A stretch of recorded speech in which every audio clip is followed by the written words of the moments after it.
counting down to the 11th of November when the next UN climate summit gets underway in Azerbaijan. This one is billed as the finance COP, when a new global finance goal is set for the first time in 15 years. What are the priorities for the incoming presidency for COP29? You know,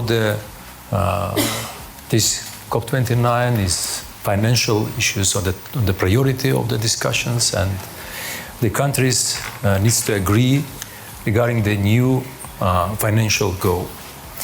At the same time, we have, I think, the very good chance also to call all the countries to enhance ambition and enable action, because, you know, NCQG, a new financial goal, is today the number is $100 billion adopted on the previous decision of the parties.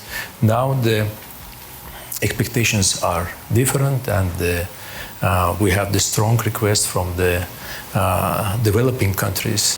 Without ambition finance, it will be very difficult to have the ambition reduction program. That's why it is very important again to discuss in Baku and to have this conclusion, and to have and to come to Baku already with the decision to scale up the financial contributions.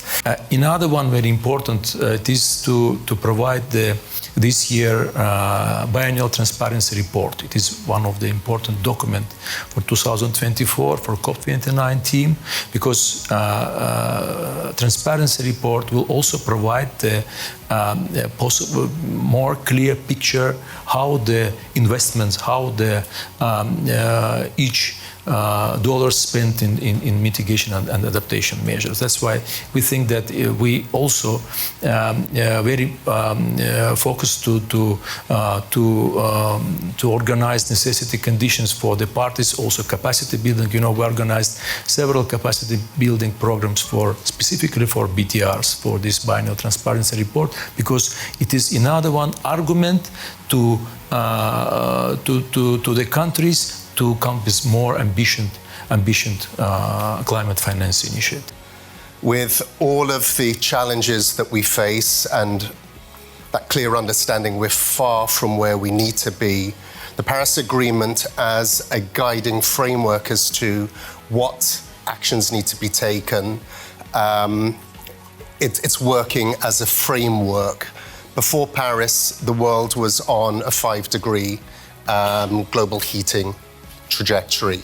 We're now at 2.7, and we know 2.7 is again far from where we need to be in terms of 1.5. We know the challenges that the climate impacts we're facing, currently at 1.1, let alone 1.5, let alone 2.7.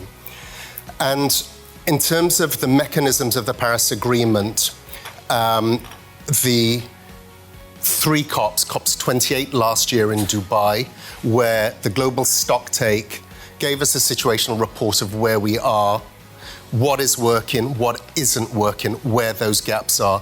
But it also provided us with a course direction. How do we course correct to 2030? So climate finance is the focus.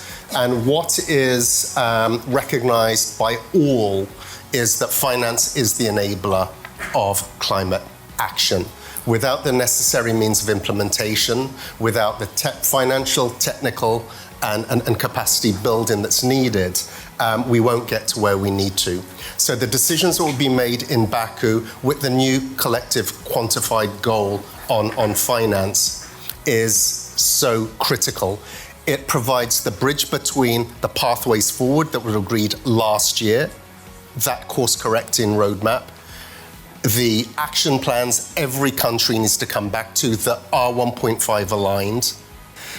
So first of all, there is the operationalization, the establishment operationalization of the Loss and Damage Fund, in which the World Bank has a critical role to play as a financial intermediary.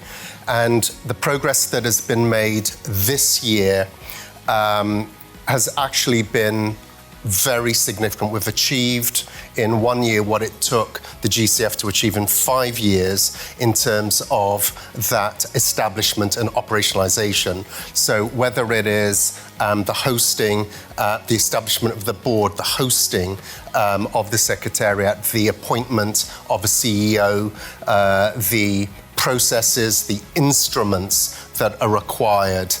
We see key gaps both in terms of emissions target, in terms of climate finance, but also in terms of other aspects of climate work, such as technology, diffusion. There are gaps in all the major areas of climate work. In particular, of course, we start from the ambition gap that Simon alluded to. Our analysis shows that if we want to achieve 1.5 degree target, this world, the globe, has to cut carbon emission by 50%, 50, by 2030. But if we add up all the NDCs together, right now, all the collective NDCs can only achieve 12%. 12, that's like less than 1/4 of what is required. So that is the ambition gap that we are talking about. It's a huge ambition gap. And if we don't achieve 50% by 2030, we're going to see what we call a climate cliff. After 2030, we have to do dramatic reduction in the next 20 years after 2030, and that may be unbearable for the global economy. 3 years ago, IMF adopted its first ever climate strategy by the board. For the first time, we have a climate strategy. We try to mainstream climate into everything we do. We do 3 things mainly, right? We do surveillance.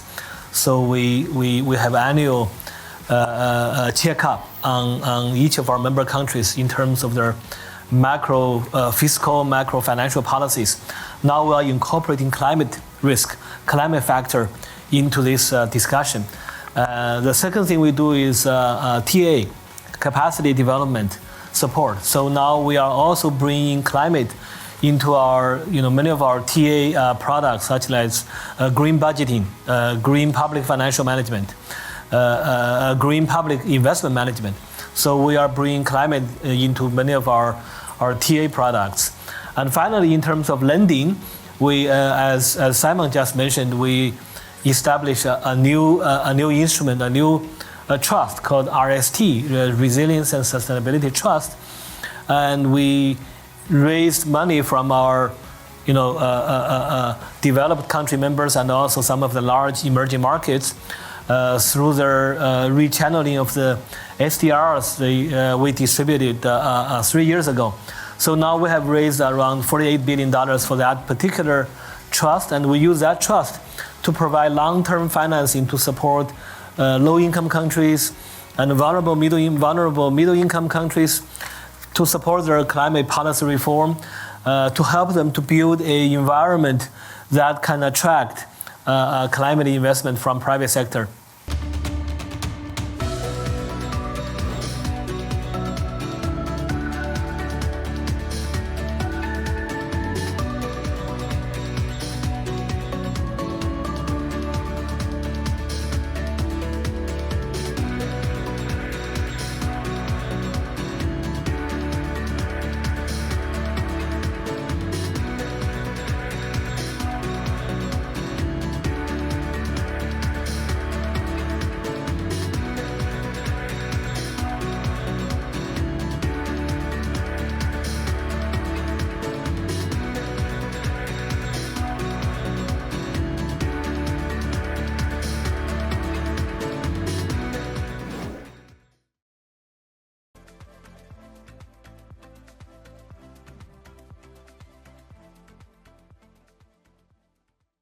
We are done dreaming of an industrialized Africa.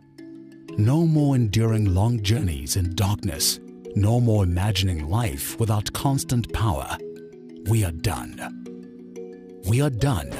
Done tolerating 24 hours without power, load shedding, blackouts, and power cuts. Enough. Imagine a life where our abundant natural resources can't power a generation. We can't cope with that reality. 600 million Africans still lack access to power. We have the solution. It's time to turn imagination into action. African Energy Week 2024 is the platform to implement change, sign deals, and take decisive action. And implement. Join us. Invest in African energies. Energy growth through an enabling environment, and be part of the movement that brings hope to millions across the continent. It's not just about power. It's about empowering lives and giving African hope. Be there to witness the transformation. African Energy Week 2024, where imagination becomes reality. Secure your seat now. Don't miss out on African Energy Week 2024. Visit our website and buy your tickets today. Let's light up Africa and create a brighter future together. Project. At the time you need to build that project. Sign, baby, sign. Now, we can all think of many reasons why access to reliable electricity is crucial. It powers businesses, it helps preserve and transport food to markets, it supports public health, or it enables studying after dark. Electricity makes life easier, and it is essential for economic activity to flourish. As you can see in this chart here, over the last 2 decades, per capita GDP has grown by more than 60% in sub-Saharan Africa. However, per capita electricity availability has not kept up with the rising incomes and has even declined in this period by close to 10%. Now, this represents a constraint on economic activity. With rising population and development needs, a rapid scaling up of electricity production is more important than ever for the region, and its success will depend on large part on the choices that we make today. So let us take a look at how electricity is currently produced in the region. Of course, there are differences in the scale and the sources of electricity production across countries in sub-Saharan Africa, and hydropower plays a significant role in several areas. But the region has an exceptional solar and wind potential due to its geographical advantages. And despite this, the share of solar and wind power generation in the energy mix is less than half of the global average and is lower than in any other region, as you can see in this chart. In addition to this potential, the cost of wind and solar electricity has decreased dramatically over the last 15 years, to the point of now being comparable or even cheaper than fossil fuel alternatives. This presents a timely opportunity for sub-Saharan Africa to increase investment in this sector. Given these prospects, what are the main challenges that countries in sub-Saharan Africa encounter when it comes to increasing investment in renewable energy? Financing remains one key issue. For scaling up investments in renewables, countries face the following choice: either mobilize domestic resources, find external financing sources, or use a mix of the two. Now, this brings us to the question, do different financing options vary in terms of their economic impacts? To answer this, we use an existing model that represents several regions of the global economy and their interlinkages with greenhouse gas emissions. We further refine the representation of sub-Saharan Africa and disaggregate it into several countries and regions to better capture its characteristics. Our results show that scaling up renewable energy production with investments financed entirely domestically increases annual GDP levels by 0.15% in sub-Saharan Africa relative to the scenario that reflects only existing policies. However, when investments are fully financed with external sources, the increase is 0.35%. Now, that is more than twice the impact. A balanced combination of both financing sources results in an increase of about 0.3%. So what explains the difference between the domestic and external financing options? In both cases, the resulting access to reliable electricity enhances the productivity of existing companies. But using external financing reduces the fiscal pressures in countries that are already working with limited fiscal space. Furthermore, it also allows for the use of domestic resources for investments in other sectors that will benefit from improved electricity availability, and this further boosts growth. What can sub-Saharan African governments do to attract more financing to this sector? We look at the data and find that ambitious policy reforms in the areas of governance, business regulations, and the external sector can help attract more concessional financing, including grants. Our results show that the adoption of a major package of reforms in these three areas is associated with a 20% total increase in climate finance inflows over a period of 4 years since the reform. We also find that implementing climate policies is linked with an increase in green foreign direct investments, which is another major source of external financing for the deployment of renewable energy. So, to conclude, we have two main messages. One is for African governments. There is a compelling economic case to rely on renewable energy to meet the expanding power demand in the region. And implementing market reforms and climate policies is essential to attract more concessional climate finance and also investments in the private sector. The second message is for the international community and investors. External financing is critical and is needed to complement the use of domestic resources to ensure sizable increase in both renewable electricity generation and GDP in sub-Saharan Africa. And the negotiation of the new collective quantified goal on climate finance at COP29 next month provides an invaluable opportunity to show commitment to Africa's sustainable development goals.